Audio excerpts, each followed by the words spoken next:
And our top focus at this hour, Aravallis, one of the world's oldest mountains, is facing a new identity crisis. A recent judgment by the Supreme Court of India on the Aravalli Hills has sparked fears of large-scale mining and the ecological impact. The government has rubbished these apprehensions. It says that there is no imminent threat to the Aravalli's ecology and that the hills remain under robust protection. Now, on the 20th of November 2025, India's top court accepted the central government's definition as to which landforms would qualify as Aravalli Hills and ranges. Under the new definition, based on classification attributed to geologist Richard Murphy, any landform with an elevation of 100 meters or more above the local relief will be considered as part of Aravalli Hills. The Aravalli range is defined as 2 or more Aravalli Hills, located within the proximity of 500 meters from each other, measured from the outermost point on the boundary of the lowest contour line on either side. Now, the definition was proposed by a committee under the Environment Secretary and will be used to facilitate mining. It was clear what was the defining factor of this definition. Incidentally, it was the Supreme Court who in 2010 refused to accept this definition initially and then directed FSI, Forest Survey of India, to carry out satellite imaging of the entire Aravalli Hill range. The FSI proposed a formula based on local elevation instead of local relief. It counts all areas above the minimum elevation of an Aravalli state with a slope of at least 3 degrees as Aravallis. But the court did not accept this formula. The judgment evoked a strong reaction from the environmentalists, and the point of contention is the 100-meter benchmark and the use of local profiling as the measuring base. Environmentalists point out that Aravallis are already battered by decades of legal and illegal mining. They argued that redefining hills purely by height could exclude large tracts, especially in Delhi, Haryana and Rajasthan. Taking the example of Rajasthan, FSI formula would cover over 40,000 square kilometers in 15 districts of Rajasthan. The 100-meter definition would include nearly 99% of the hills with their slopes and surroundings identified by the FSI in the same districts. Critics alleged that the revised definition is a backdoor attempt to, in a way, only expand mining, which remains the ulterior motive. Now, the union government has rejected these allegations and clarified that it was wrong to conclude that mining is permitted in all landforms below 100 meters height. He stressed, the Environment Minister stressed that nearly 90% of the region remains fully protected and that the real target is illegal mining. दुनिया भर में geology की जो वैज्ञानिक जो geology में काम करते हैं, भू सर्वे विज्ञान में काम करते हैं, तो वहां एक स्टैंडर्ड डेफिनेशन रिचर्ड मर्फी की मानी जाती है कि जो 100 मीटर की ऊंची पहाड़ी होती है उसको पर्वत माना जाता है। ठीक है, अब जब 100 मीटर ऊंची पहाड़ी को पर्वत माना जाता है तो केवल उसकी ऊंचाई पर्वत नहीं होती, ऊंचाई से लेके और धरातल तक, मतलब कोई भी पर्वत श्रृंखला ऐसी ईंट की दीवार की तरह खड़ी नहीं होती, वो एक बड़ी गोलाकार आकृति है। हाँ, उसका धरातल मतलब उसका जो बेस है, उसके धरातल से लेके और ऊंचाई तक जो जाएगी वो पूरी की पूरी 100 मीटर संरक्षित है। एक जो भ्रम फैला रहे हैं कि केवल ऊंची पहाड़ियों, उसके साथ में पड़ने वाली उसके धरातल में जो छोटी पहाड़ियां जो स्ट्रक्चर है वो सारा संरक्षित है।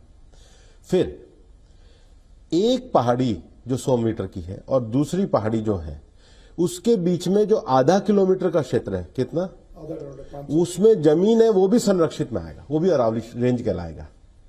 तो फिर भ्रम हुआ कहां पे? अब सुनो ना, तो 90% तो भाग संरक्षित है।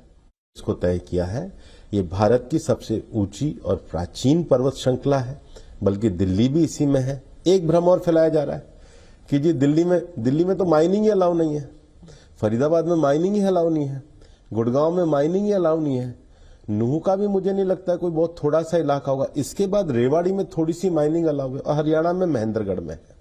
फिर अलवर में तो बहुत बड़ा एरिया सरिस्का का एरिया आता है, फिर जयपुर में जमवा रामगढ़ का बहुत बड़ा एरिया आता है।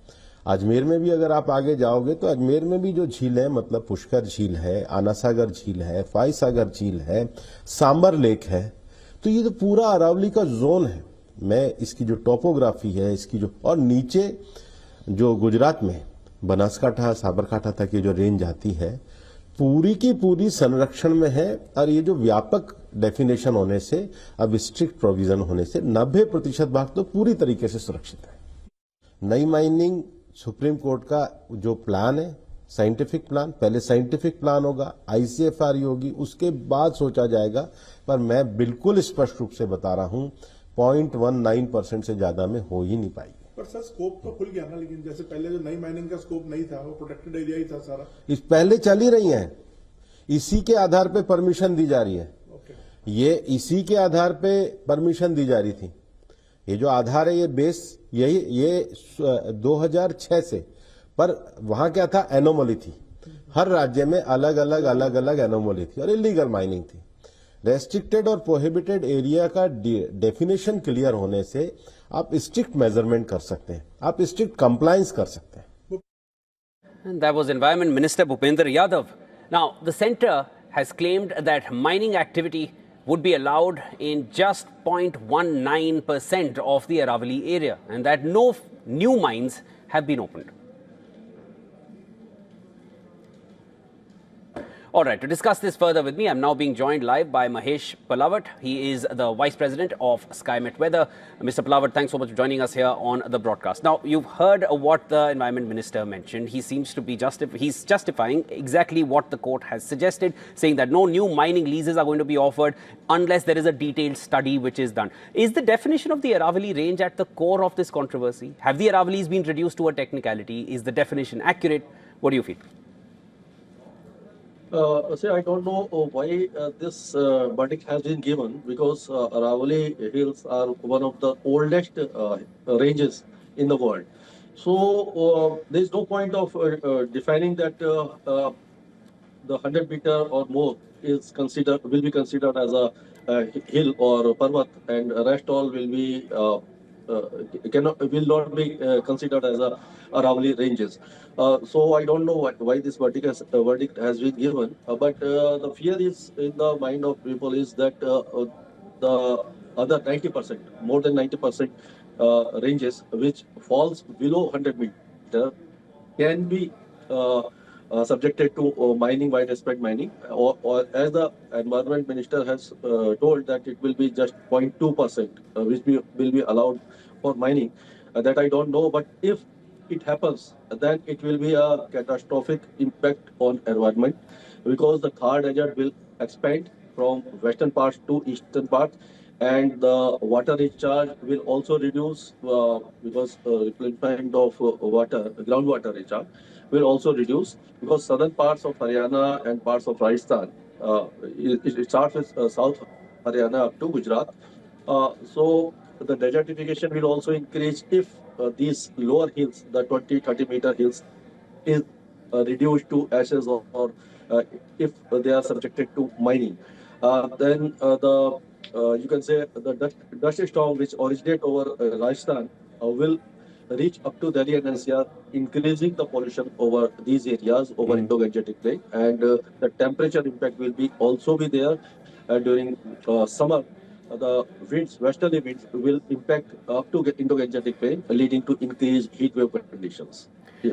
Mr. Palawat, now the Environment Minister makes it clear that mining is not going to happen, no new mining leases are going to be given, and of course that 0.2% figure that you also mentioned. Now, this is not the first time. In 2010, the Supreme Court was presented with this deemed definition of the Aravalli, same this 100-meter definition. It was used to facilitate mining and was struck down by the Supreme Court back then, and it gave directions for ground truthing. Years later, when it was reviewed, 31 out of the 128 hills which were studied in Rajasthan had vanished.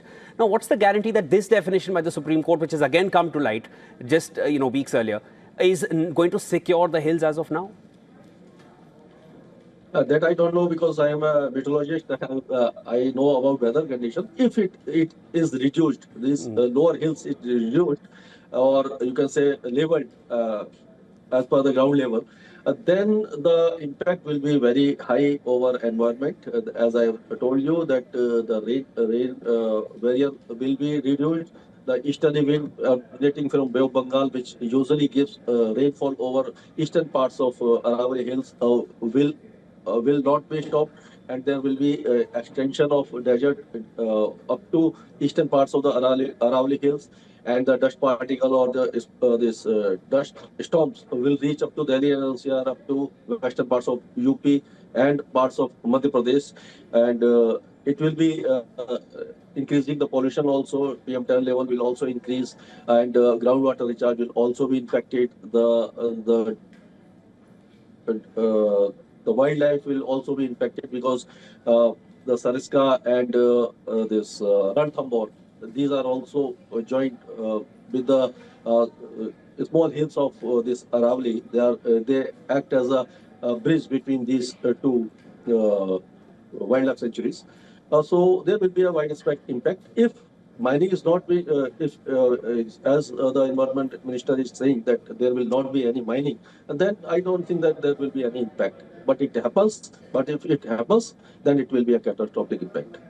Well, legal mining may not happen, but illegal mining is still happening. So there are a lot of ifs and buts. There is a lot of resentment and protest regarding what the Supreme Court has defined the Aravallis as yet again. We'll need to wait and watch how this one pans out. Mr. Mahesh Palawat, thanks so much for joining us here on the broadcast.